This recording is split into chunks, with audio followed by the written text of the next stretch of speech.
over 55 years, your source for agribusiness news and features from around the Southeast and across the country, focusing on one of the nation's top industries, agriculture. The Farm Monitor is produced by the Georgia Farm Bureau in association with Abraham Baldwin Agricultural College.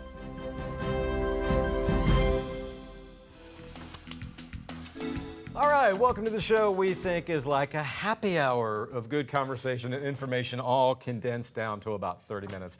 As always, glad to have you along for the ride, and we think you're going to like today's lineup. Yes, totally agree. Then again, we're kind of biased, so we'll let you decide for yourself. Straight ahead, it's colorful, it's invasive, and it could spell disaster for Georgia crops. The spotted lanternfly is here, and we'll show you why farmers need to act now. She was a champion barrel racer until a life-changing crash left her paralyzed. Now Amberley Snyder is back in the saddle, inspiring the world with faith and a fierce determination. And then later, serious policy talk in a coastal setting. How peanut growers are pushing for long-term stability, but is Washington listening? These stories and so much more starting right now. It's an eye-catching insect that may look harmless, but don't let the pretty wings fool you. The spotted lanternfly is now on Georgia's radar, and experts say it could spell big trouble for one of our most valuable crops. Damon Jones has the story and what farmers need to know if this uninvited guest shows up in their fields. While it might not sting or bite, this insect should still cause plenty of fear, especially around the agricultural industry. It's the spotted lanternfly, and it has already caused enough damage up in the north over the past decade that Congress recently introduced a bill to help control it. And now this pest is trying to make a new home here in the South. So it is originally native to Asia, and it was discovered in Pennsylvania about a decade ago, and it arrived in Georgia last year around the Atlanta area. Even though it might be new to the state, now is the time for preventative measures. Not only do they gather in large numbers, but they also attack more than 100 different species of plants. That could have a long-term effect on some very well-known Georgia crops in the near future, as they are a pest that spreads very quickly. It does impact a number of Georgia crops, it can include grapes, peaches, apples, and some other crops, and it's also a concern because it will attack ornamentals. It'll be a concern for homeowners as well. Most of those, we have a lot of that being grown up in the north of Georgia, where the spotted lanternfly is currently being found. Once the spotted lanternfly finds a host, it will suck all the nutrients out of it and leave behind a substance that attracts even more pests. Fortunately, identifying these insects is very easy, as they have a distinctive spotted pattern and aggregate in large numbers. The spotted lanternflies themselves are the most obvious thing that they're going to see. They are very colorful. They're about an inch or so long, and as adults they're an inch or so long, and they are just very easy to see once you know what to look for. As for what kind of damage these insects can have on a crop, it is shown to reduce production by 90% once an infestation has taken over. That's why the Georgia Department of Agriculture is encouraging anyone that sees this pest to take a picture, step on them, and then report it to the proper authorities. Definitely report. So you can report through the EDMAPS website, eddmaps.org, or you can report through the Georgia Invasives website, gainvasives.org. Both of these will have report forms for the spotted lanternfly, and those reports will go directly to all of the important people in Georgia who handle these things. So people with Georgia Department of Ag, USDA, and Georgia Entomology. Reporting from Tifton, I'm Damon Jones for the Farm Monitor. She's a rodeo competitor, a motivational speaker, and the subject of a Netflix film. But before any of that, Amberlye Snyder was a determined young girl with big dreams. Dreams that were nearly shattered by a tragic accident. John Holcomb shares how her faith, family, and love of horses helped her defy the odds and return to the arena stronger than ever. Amberlye Snyder, a professional barrel racer and inspirational speaker, has always had high hopes and big dreams, ones that began on the back of a horse in Utah with a deep-seated ambition and an even deeper love for rodeo. I feel like everyone had something, and that was the way we were raised is to be competitive and athletic and dedicated. And so for me, that was the rodeo world. I did it through junior rodeo up into high school, made the national high school finals, won the world title with Little Britches. However, in January of 2010, everything changed after a glance down at her map led to a devastating crash and injury. I was ejected and hit a fence post and broke my back and injured my spinal cord.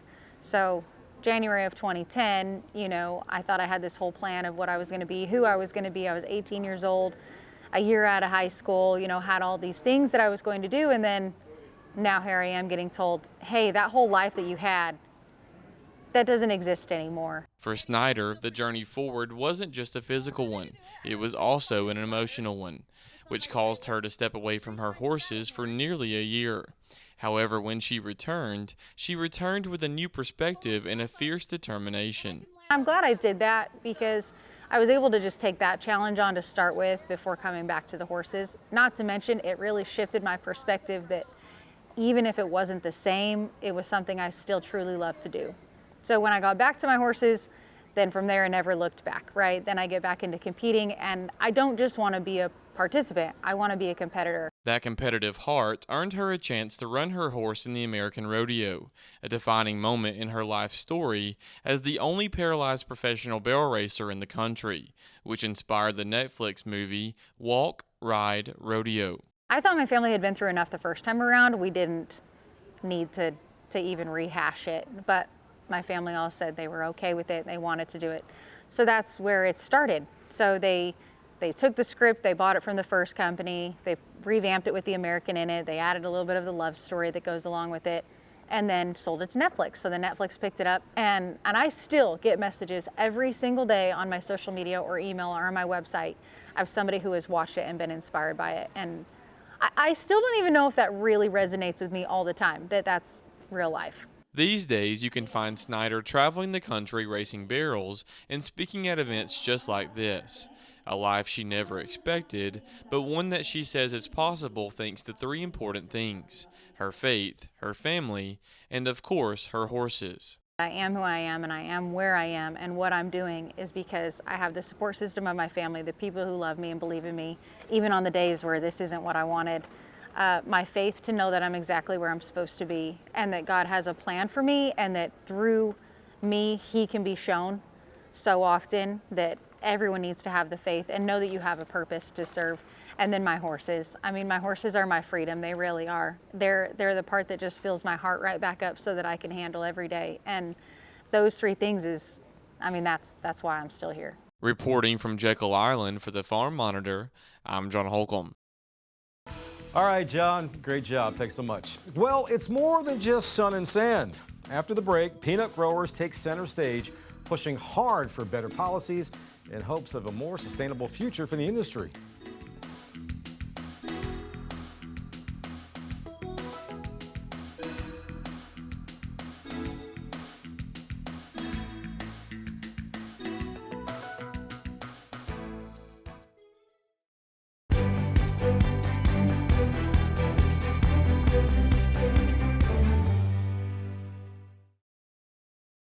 Hi, my name is Bob Kimmerite. I'm an extension plant pathologist at the University of Georgia, and I specialize in the management of diseases and nematodes affecting our peanut crop.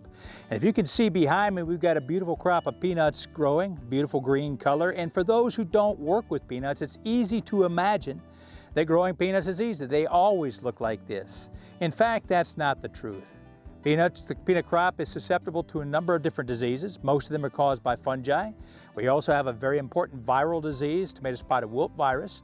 And we also have the peanuts affected by small roundworms, small worms called nematodes that affect the peanut crop. And so when you see a beautiful green crop of peanuts like that behind me, you have to recognize that the farmer has worked very, very hard to manage it. When we have very warm temperatures during the day, warm temperatures at night, and high humidity, I know, right? That's what South Georgia is. Hot daytime temperatures, warm nights, and lots of humidity. That is a perfect breeding ground for white mold disease and leaf spot diseases. And so in order to manage those, our growers depend upon better varieties which have resistance, and they also depend upon judicious use of fungicides to protect the crop. If we do not protect the crop from leaf spot disease and white mold, not only are they not beautiful anymore, but we can lose more than 50% of our crop, thousands of pounds of yield in peanuts, because the diseases were not managed. And so when I do a research trial here, funded in large part by the Georgia Peanut Commission, what we have the opportunity to do is to compare the results we get here with the same programs and look at what happens in Attapulgos, what happens in Midville, what happens in Tifton. So we're able to look at these across stations and across grower fields and other counties. And again, with the money reinvested from the growers to the Georgia Peanut Commission, we have the opportunity to further look at what happens with disease and nematode management for our growers so they can remain profitable today and continue growing peanuts into the future. Peanuts on the beach. Sounds like a snack idea, right? After marking 25 years last year in Savannah, the Southern Peanut Growers Conference returned to its coastal roots, and as I found out, this year's event struck a unique balance. Part coastal vacation, part celebration, but more importantly, peanut industry stabilization.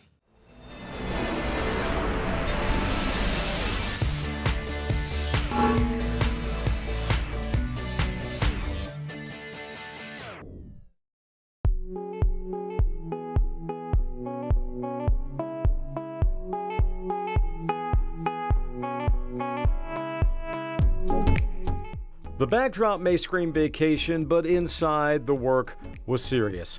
From federal farm policy to honoring industry leadership, the 2025 Southern Peanut Growers Conference was packed with timely conversations and decisions that could shape the future. At the heart of those discussions, the Farm Bill. While negotiations are still unfolding in Washington, Southern peanut producers celebrated a significant victory. A proposed increase in the PLC reference price from $535 to $630 per ton. The PLC, or price loss coverage, a vital part of the U.S. farm safety net, a first step toward recognizing today's production costs. Things went along in a fairly normal fashion until the pandemic hit, and the pandemic exploded costs. The cost of doing business, and they have not come back down in any significant fashion. And so we just had a quantum leap in input costs, and we've been struggling with that since 2020, and it's been taking a heck of a toll on a lot of producers. You know what cost of production is done, so now we have a more realistic safety net and actually have a safety net again with peanuts. Also up for discussion, a one-time update to base acres. It may sound technical, but it's a big deal. Base acres are historical figures used by the government to calculate farm payments, often based on old planting data. Now, producers can align those numbers to what they're actually growing today, making support payments more accurate and fair. Voluntary base acre update was really important. It's been talked about a lot since 2018. Peanut has really been a leading voice on that because of issues here in the state of Florida, north central Florida area, but impacted southeast Georgia and South Alabama and the Delta of Arkansas. A lot of states, growers that have not been able to participate in safety net programs now will be able to participate. We have a lot more optimism, even though we still got a long ways to go. I mean, even with those changes, it's still a tough business that we're in, but at least we got hope. A lot of renewed optimism this year as compared to last year when we were in Savannah, but the fight isn't over. There's still a long way to go. What would be your message to peanut farmers? Well, first of all, thank you providing us food and fiber to those hardworking farm families. Number two, stay at the table. Keep being a part of future solutions, because we have shown that we can listen and we deliver in Congress. And it's an industry, full of hardworking farm families that I'm just so proud to work for.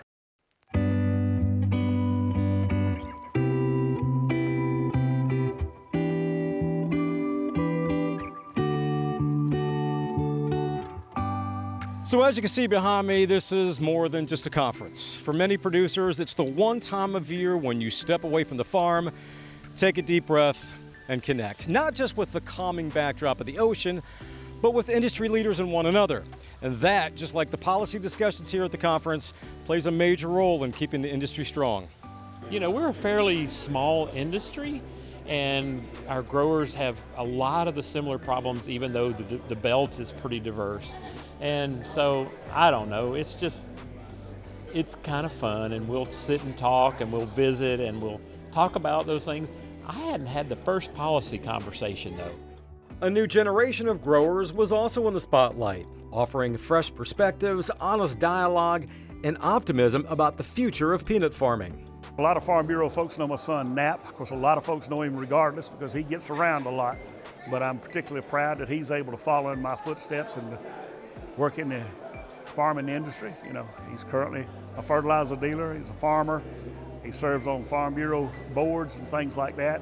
And he also encourages other young farmers to come and participate in activities. I'm always excited to see younger people who do this. You know, I'm a product of the Farm Bureau Young Farmer Program, and I just got nothing but warm feelings about any of that type of activity, and it's good that we're doing this as an industry. The conference also celebrated leadership and decades of service in the peanut world.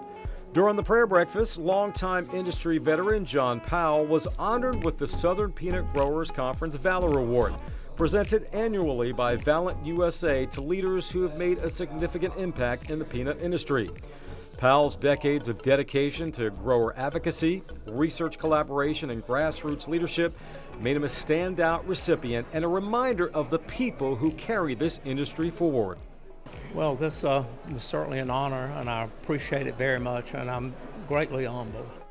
From tackling aflatoxin and drought tolerance to marketing strategies and export opportunities, the 2025 Southern Peanut Growers Conference blended brain power with strategy, all wrapped up by the laid-back vibe of beachside networking.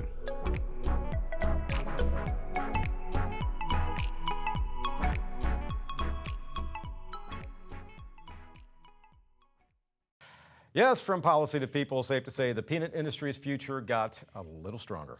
Time for our final break, but we're not done yet. When we come back, a middle school passion turned full-blown flower farm. Meet the woman behind Arena Acres and the colorful dream that just keeps growing.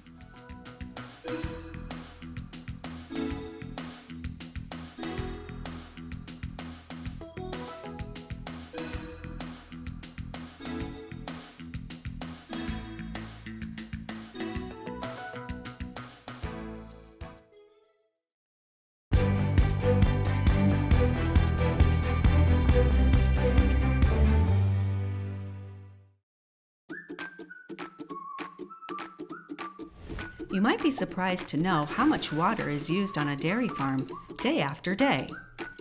It's no surprise to dairy farmers, though. They know that milk is made up of 87% water. That means every cow drinks a lot of water to stay hydrated and to produce nutrient-rich milk. And since farmers are such dedicated stewards of the land, they take water usage very seriously. Optimizing water use is more than just a good idea. It's one of the key sustainability goals that the entire U.S. dairy community is constantly striving to reach. I think it would really surprise people to know that 1 gallon of water on our dairy can be used as many as 4 times. Dairy farmers recycle and reuse to conserve water every day. Use it to cool the milk, which needs to be cold when it goes to market. And then ultimately, we're storing all of that water, saving every drop of that water that's used on our dairy. So the water cycle goes around and around. I think it's pretty amazing that the water we're using in our barn ultimately grows the crops we feed our cows. Another sustainability goal that U.S. dairy producers have set for themselves is achieving greenhouse gas neutrality by 2050. They're investing, researching, and continuously working to protect the environment, today and for the future. For more fun facts about cows and dairy farming, watch our other short videos in this series. Visit us online at thedairyalliance.com. A few years ago, we brought you a story about Farm Bureau member Samantha Lineberger. She was just beginning her journey as a flower farmer on her family's land in Houston County. Now, 3 years later, her You Pick flower operation is flourishing. When you come out to the farm, you get to see God's beauty, and you get to see the beauty of Mother Nature and the flowers that we have, and we have a wide variety, and so you can pick and choose whichever ones speak to you and whichever ones you like the most. Samantha Lineberger's dream of owning her own flower farm sprouted early on. So my love of flowers probably started when I was a little girl with my granddad in his garden.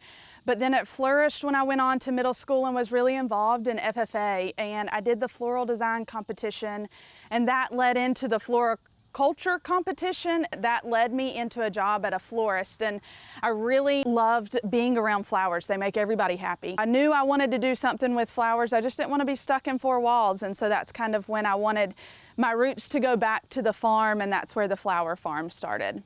And the farm spread its roots in Houston County over 2 years ago. This is our third year. It's grown tremendously. It's grown a lot faster than I ever thought it would. I'm super thankful for that, but our summer plot, the first summer in 2023 when we opened, it was extremely small. Compared to what we are now, we have almost quadrupled in size of our summer flowers alone. Our pumpkin patch that we have has grown about a half an acre in size. When we first visited Arena Acres, Samantha was overhead watering her flowers. Now she's added drip irrigation. It is a game changer. I actually started drip irrigation, I guess, the middle of last summer, and I can just let it run while I'm doing other tasks. She's also added this. So that is our high tunnel. We grow in it to extend our season or to start our season early. My goal for the high tunnel is to plant a lot of my spring flowers in there. One, I can shut the sides down, and so it will stay a little bit warmer in there throughout the winter months, and I'm not physically out here covering up with row covers, but I should have blooms sooner because it does stay a good like 20 degrees warmer in there, so it should start my season a little bit earlier. And if you're driving by, you may have seen this new structure too. Samantha hopes to offer a space for learning with the addition of this new air-conditioned building. Plans to offer classes on how to create your own flower arrangements, wreaths, and a destination for school field trips are in the works too. And I want it to be a space that kids can come or families can come and make memories here and stay for a little while. It's been a labor of love, and as any farmer knows, Mother Nature can throw some curveballs your way from time to time. But one challenge that I face specifically is the timing of when to plant. I really stay 2 seasons ahead. And so for me, I'm in the thick of the spring flowers, Mother's Day, and I'm having to think about my pumpkin patch and killing off the cover crop where I'm gonna plant that and getting the fields ready so that in the very beginning of June, when it's time to plant, I can plant. She says her involvement with Georgia Farm Bureau has helped her along the way. The connections that I've made through Farm Bureau with the Women in Ag group and the Young Farmers and Ranchers group, having people that are like-minded or going through the same situations and being a sounding board when I have an idea, or just having somebody to talk to and know what the struggles that I'm going through and they face at the same time. And then the local Farm Bureau here, I'm on the board now, and so even those connections locally have helped tremendously. Of course, we want to keep you up to speed about any of the stories you may have missed on today's show. That's what the Farm Monitor YouTube page is for. From inspiring farmer profiles to deep agricultural insights, there's something for everyone. Yes, there is. But hey, don't stop there. While you're online, give us a click and a like on the Farm Monitor Facebook page. We love staying connected with our viewers, so if you have a unique story idea or you just want to drop us a comment or suggestion, shoot us a message either on Facebook or email us at news@farm-monitor.com. For Jennifer, myself, everyone here at the show, thanks so much for watching. We'll see you again next week. Same time, same place, right here on the Farm Monitor. Stay safe.